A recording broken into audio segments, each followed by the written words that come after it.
മാറി നിൽക്ക്. മറുപടി മറുപടി മറുപടി. ഇതിൽ രണ്ട് ചോദ്യങ്ങളാണ് ഇവിടെ ചോദിക്കപ്പെട്ടിട്ടുള്ളത്. രണ്ട് ചോദ്യങ്ങളാണ് ചോദിക്കപ്പെട്ടിട്ടുള്ളത്. അപ്പൊ അതിനുള്ള മറുപടി എന്താ പ്രശ്നം? അദ്ദേഹം പറയട്ടെ. സത്യം താങ്കൾ മറുപടി. ഞാൻ പറയട്ടെ. ഒരു മിനിറ്റ് ഒന്ന് പറയൂ. അവിടെ ഇരുന്നേ. ഭീഷണിയും വേണ്ട. അവിടെ പോയിരിക്കും. എന്നോട് ചോദിച്ച രണ്ട് ചോദ്യങ്ങൾ. ഒരു ചോദ്യം, വയനാട്ടിൽ കോൺഗ്രസിന്റെയും ലീഗിന്റെയും കൊടി ഉപയോഗിച്ചില്ല രാഹുൽ ഗാന്ധിയുടെ നാമനിർദ്ദേശ പത്രിക കൊടുക്കുന്ന റാലിയിൽ എന്നുള്ളതാണ് ചോദിച്ചത്. CPM-കാരനാണ്. CPM-കാരനെ സംബന്ധിച്ചിടത്തോളം BJPക്ക് അനുകൂലമായി എന്തെങ്കിലും ഉണ്ടായാൽ അതിൽ ആഹ്ലാദിക്കുന്ന ആളുകളാണ് കേരളത്തിലെ CPM-കാര്. ഞങ്ങൾ ഈ തെരഞ്ഞെടുപ്പിൽ ഞങ്ങളുടെ പ്രധാനപ്പെട്ട ഉദ്ദേശം രാജ്യത്തൊരു മതനിരപേക്ഷ ഗവൺമെന്റ് വരണം. ഈ മതനിരപേക്ഷ ഗവൺമെന്റ് വരണമെങ്കിൽ 273 MP-മാരുടെ ഭൂരിപക്ഷം വേണം. 60 സീറ്റുകളിൽ മത്സരിക്കുന്ന CPM-നെ സംബന്ധിച്ചിടത്തോളം ഈ തെരഞ്ഞെടുപ്പ് ഒരു പ്രസക്തിയുമില്ല. 60 സീറ്റ് 273 ആക്കുന്ന മാന്ത്രിക വിദ്യ എന്താണെന്ന് നമ്മൾക്കറിയില്ല. കോൺഗ്രസിനെ സംബന്ധിച്ചിടത്തോളം ഓരോ MP-യും വിലപ്പെട്ടതാണ്. ഓരോ MP-യെയും പാർലമെന്റിൽ എത്തിക്കാനുള്ള തെരഞ്ഞെടുപ്പിൽ ഉപയോഗിക്കും. ഈ BJPക്ക് നുണപ്രചരണങ്ങൾക്ക് ആവശ്യമായ നുണപ്രചരണങ്ങൾക്ക് കിട്ടാവുന്ന സംവിധാനങ്ങൾ ഒരുക്കി കൊടുക്കുക എന്നതാണ് CPM ഉദ്ദേശിക്കുന്നത്. ഈ തെരഞ്ഞെടുപ്പിൽ സൂക്ഷ്മതയോടുകൂടിയാണ് കോൺഗ്രസ് ഈ തെരഞ്ഞെടുപ്പിനെ നോക്കിക്കാണുന്നതും കൈകാര്യം ചെയ്യുന്നതും. കഴിഞ്ഞ പാർലമെന്റ് തെരഞ്ഞെടുപ്പിൽ മുസ്ലിം ലീഗിന്റെ കൊടിയെ പാകിസ്ഥാനിലെ കൊടിയാണെന്ന് പറഞ്ഞ് ഈ തെരഞ്ഞെടുപ്പിൽ ഉത്തരേന്ത്യൻ സംസ്ഥാനങ്ങൾ ഉപയോഗിച്ച ആളുകളാ BJP.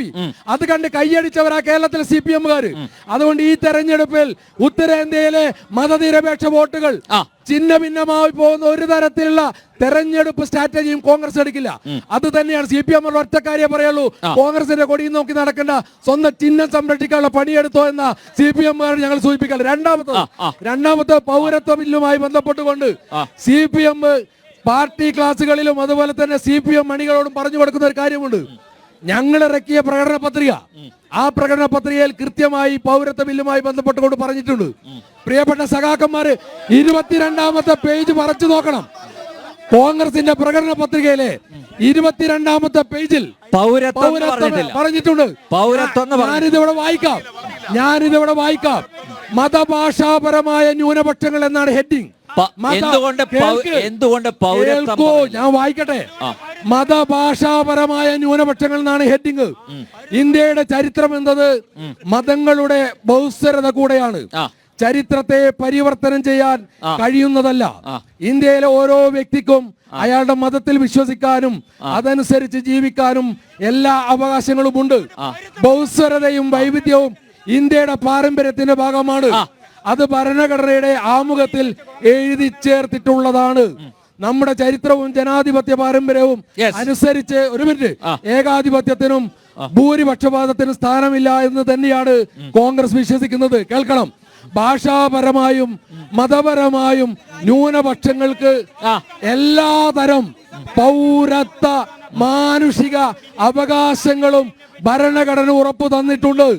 ആ അവകാശങ്ങൾ ഉയർത്തിപ്പിടിക്കുന്നതിനും സംരക്ഷിക്കുന്നതിനും കോൺഗ്രസ് പ്രതിജ്ഞാബദ്ധമാണ്. മതിയല്ലോ പൗരത്വ അവകാശം. ഇതിനപ്പുറത്തെന്താ വേണ്ടത്? ഞങ്ങള് കൃത്യമായി നിലപാട് പാർലമെന്റിൽ ഞങ്ങളുടെ ബഹുമാനായ MP രാഹുൽ ഗാന്ധി പ്രഖ്യാപിച്ചിട്ടുണ്ട്. ഞങ്ങൾ അധികാരത്തിൽ വന്നാൽ പൗരത്വ ബില്ല് മാത്രമല്ല, ഈ ഫാസിസ്റ്റ് ഗവൺമെന്റ് മെജോറിറ്റിയുള്ള അവരുടെ ഭൂരിപക്ഷം ഉപയോഗിച്ചുകൊണ്ട് ഇന്ത്യ രാജ്യത്ത് നടപ്പിലാക്കിയ എല്ലാ ജനവിരുദ്ധ നിയമങ്ങളും എടുത്ത് അറബിക്കടലിൽ എറിയുമെന്ന് രാഹുൽ ഗാന്ധി പ്രഖ്യാപിച്ചിട്ടുണ്ട്. അതിൽ പൗരത്വ ബില്ലുമുണ്ട്. പത്രികയില് കോൺഗ്രസ്സുകാര് റെയിൽവേയുടെ പ്രശ്നങ്ങൾ ചോദിച്ചിട്ടുണ്ടായിരുന്നു. അദ്ദേഹം പറഞ്ഞു ബീഫ് കയറ്റി അയക്കുന്ന ഏറ്റവും വലിയ രാജ്യം ഇന്ത്യ എന്ന് പറഞ്ഞു. അതിൽ നമ്മൾ അഭിമാനിക്കല്ലേ വേണ്ട? ഏറ്റവും കൂടുതൽ കയറ്റി അയക്കുന്നുണ്ട്. അതിലെന്തിനാ അതിൽ അഭിമാനിക്കല്ലേ വേണ്ടത്. അതിന് മുഹമ്മദ് അഖ്ലാഖിനെ കൊല്ലണ്ടല്ലോ. ബീഫ് കയറ്റി അയക്കുന്നത് നമ്മൾ അഭിമാനിക്കണം. യെസ് രണ്ടാമത്തെ കാര്യം കൊല്ലണ്ട. റെയിൽവേ ആയിട്ട് ബന്ധപ്പെട്ട് ഏറ്റവും കൂടുതൽ വികസനങ്ങളും പുരോഗമനപരമായ ട്രെയിനുകളും വരുന്ന കാലഘട്ട അതിനനുസരിച്ച മാറ്റങ്ങൾ വന്ദേ ഭാരത് എക്സ്പ്രസ് ട്രെയിനുകൾ വരുന്ന സമയത്ത് ടിക്കറ്റ് നിരക്കിലും മാറ്റങ്ങൾ ഉണ്ടാവും. അത് നമ്മൾ അംഗീകരിച്ചേ മതിയാവും.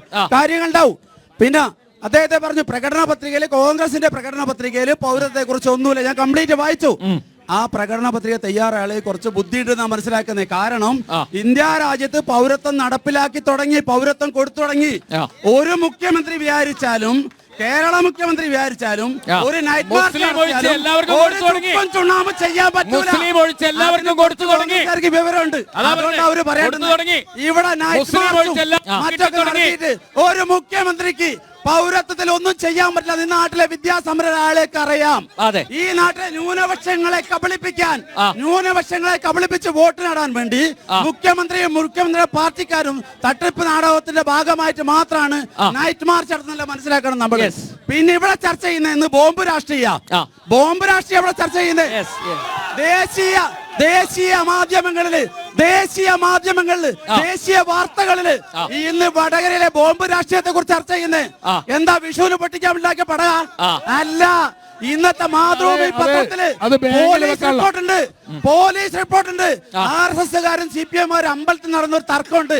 അതിന് പ്രതികാരം ചെയ്യാൻ വേണ്ടി CPM-ന്റെ DYFI-യുടെ നേതാക്കന്മാര് നേതൃത്വം കൊടുത്തിട്ടാണ് ഈ ബോംബ് ഉണ്ടാക്കുന്നത്.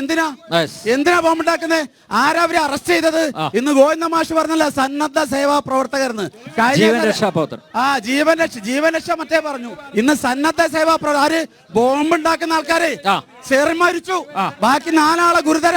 അപ്പൊ ബോംബ് രാഷ്ട്രീയത്തിന്റെ ആൾക്കാരാണ് ഇവിടെ പറഞ്ഞത് ശൈല ടീച്ചർ ജയിക്കുന്നു. ഒന്ന് ആലോചിച്ച് നോക്കാം. പൗരത്വത്തെ കുറിച്ച് തെറ്റിദ്ധരിപ്പിച്ച് നൈറ്റ് മാർച്ച് നടത്തുന്ന ആൾക്കാരെ പറയുന്നത് ഈ നാട്ടിലെ ആളേക്ക് വിദ്യാഭ്യാസമുണ്ട്, മുസ്ലിം സമുദായത്തിന് വിദ്യാഭ്യാസമുണ്ട്, ക്രിസ്ത്യൻ സമുദായത്തിന് വിദ്യാഭ്യാസമുണ്ട്. അവര് ദേശാഭിമാനി മാത്രമല്ല വായിക്കല്, എല്ലാം വായിക്കും.